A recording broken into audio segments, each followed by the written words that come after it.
मोदी जी सहित हमारे समिति के अध्यक्ष महोदय दीप प्रज्वलित करते हुए इस कार्यक्रम की विधिवत शुभारंभ कर रहे हैं। आप लोगों की करतल ध्वनियों से भगवान श्री कृष्ण माँ शारदा के चरणों में हमारा विनम्र निवेदन प्रेषित हो कि ये कार्यक्रम निर्विघ्न संपन्न हो, ये कार्यक्रम अपनी अपेक्षित ऊंचाइयों तक पहुंचे और इस कार्यक्रम का संदेश जो हम दीप ज्योति आदरणीय जगत सिंह असवाल जी।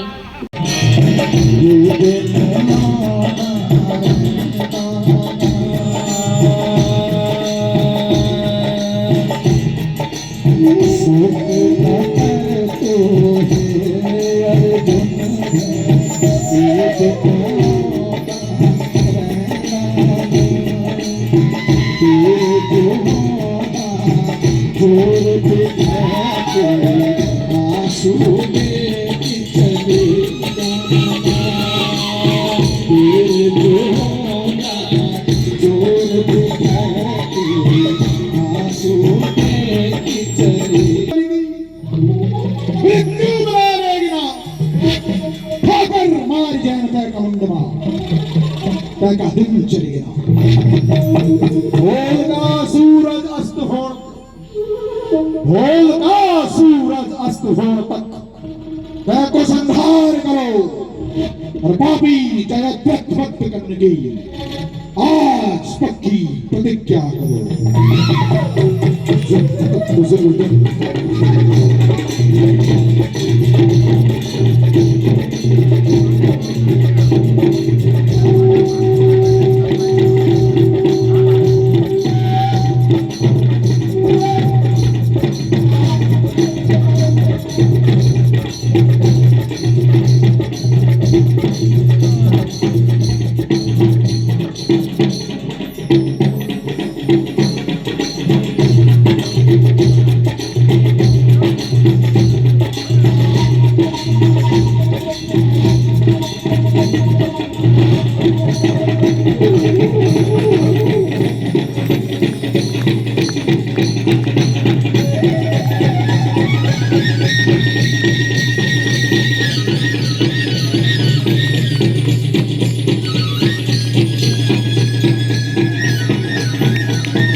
कौरव सेना के जितने इमारत हैं वो भी बाहर आ जाए। शिवम साहब है, बेसिकली मैं उखीमठ का रहने वाला हूँ और मेरा यहाँ पर जो रोल है वो अभिमन्यु का है। किस रूप में देखते हैं इस अभिमन्यु के रोल को, क्योंकि आप एक साल से इसको निभा रहे हैं, मंचन करते हैं, जगह जगह जाते हैं, कितना मजा आता है, कितना एंजॉय करते हैं? सर एंजॉय बहुत करते हैं। लाइक जिस टाइम हम रोल करते हैं उस टाइम ये नहीं लगता है कि मैं शिवम हूँ। लाइक एक अपने आप को उस जगह पर महसूस करके देखते हैं सर। मेरा नाम दिगंबर नेगी है, मैं दसुला कांडाई से आता हूँ और मैं इसमें विगत 22-25 सालों से भीम का रोल अदा करता हूँ।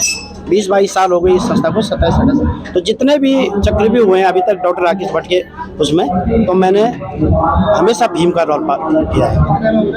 ये तो हमारी धरोहर है, संस्कृति है और इसको हम जितना चाहें जितना वो करें वो हमारे लिए कम ही कम है, इसलिए हम अपनी संस्कृति के प्रति हमेशा निछावर रहते हैं। मेरा नाम रिपुल वर्मा है और मैं दुर्योधन का पात्र करने वाला हूँ। क्या कहेंगे चक्रव्यूह मंचन के बारे में? चक्रव्यूह मंचन उत्तराखंड फोक प्ले है और ये हमारी संस्कृति को बचा रहा है हमारा सौभाग्य है कि हम देहरादून शहर में इसको मंचन करने जा रहे हैं। धन्यवाद। मैं तानिया चौहान और मैं द्रौपदी का अभिनय कर रही हूँ यहाँ पे। क्या है ये चक्रव्यूह? चक्रव्यूह मतलब अभी आप देखेंगे तो पता चल जाएगा जी। कब से इसको कर रहे हैं, कितना मजा आता है? मेरे को 1 साल हो गया और जो मजा हमें चक्रव्यूह में आता है, मतलब जो आनंद हमें आता है वो हमें किसी और चीज में नहीं आता। क्या कहेंगे? ये हमारी संस्कृति है और मैं चाहती हूँ कि ज़्यादा से ज़्यादा लोग इसको देखना है और बच्चे जितने भी है समझे कि चक्रव्यूह होता क्या है और कैसे अभिमन्यु हमारे को जाल में फंसा के मारा जाता है, कैसी चीज़ें होती है। तो मैं चाहती हूँ कि जितने छोटे बच्चे हैं जो भी वो सीखे कि हमारी संस्कृति है क्या, पहाड़ों से जुड़ी हुई चीज़ें। Thank you. संस्कृति का एक विराट द्योतक है।